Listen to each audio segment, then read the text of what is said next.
வணக்கம். இன்னைக்கு உருளைக்கிழங்கு சீஸ் கட்லெட் எப்படி செய்யறதுன்னு பார்க்கலாம். 2 உருளைக்கிழங்கு வேக வச்சு தோல் எடுத்து வச்சிருக்கேன். 3 டீஸ்பூன் அளவுக்கு அரிசி மாவு, 4 பிரெட்டை பொடிச்சு வச்சிருக்கேன். சீஸ் நான் இந்த ஷீட் மாதிரி வாங்கி வச்சிருக்கேன். நீங்கள் கியூப்ஸாக கிடைச்சா கூட வாங்கிக்கோங்க. 1/2 டீஸ்பூன் அளவுக்கு மிளகாய் தூள், 1/4 டீஸ்பூன் அளவுக்கு கரம் மசாலா, 1/2 டீஸ்பூன் அளவுக்கு மிளகு தூள். இப்போ ஒரு பாத்திரத்தில் உருளைக்கிழங்கை போட்டு மசிச்சுக்கலாம்.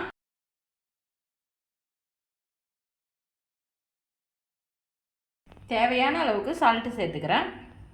இது எல்லாத்தையும் இப்போ நல்லா கலந்து உருண்டை பிடிச்சி வச்சுக்கலாம். நீங்கள் இதில் கொத்தமல்லி இலை இருந்தாலும் சேர்த்துக்கலாம்.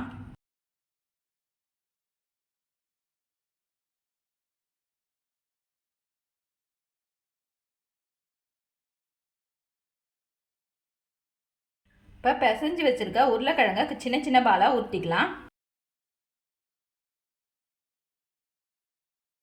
உங்களுக்கு எந்த ஷேப் வேணுமோ அது மாதிரி உருட்டி எடுத்துக்கோங்க.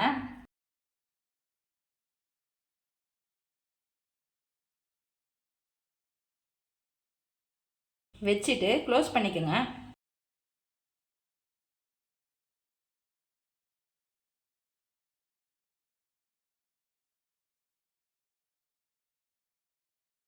பிரெட் கிரம்ஸில் புரட்டி எடுத்துக்கலாம்.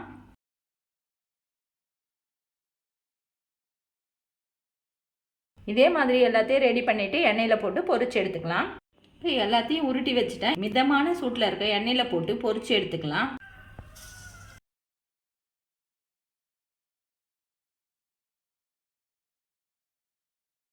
இப்போ இந்த அளவுக்கு கோல்டன் ப்ரௌன் ஆன பிறகு எடுத்துடலாம்.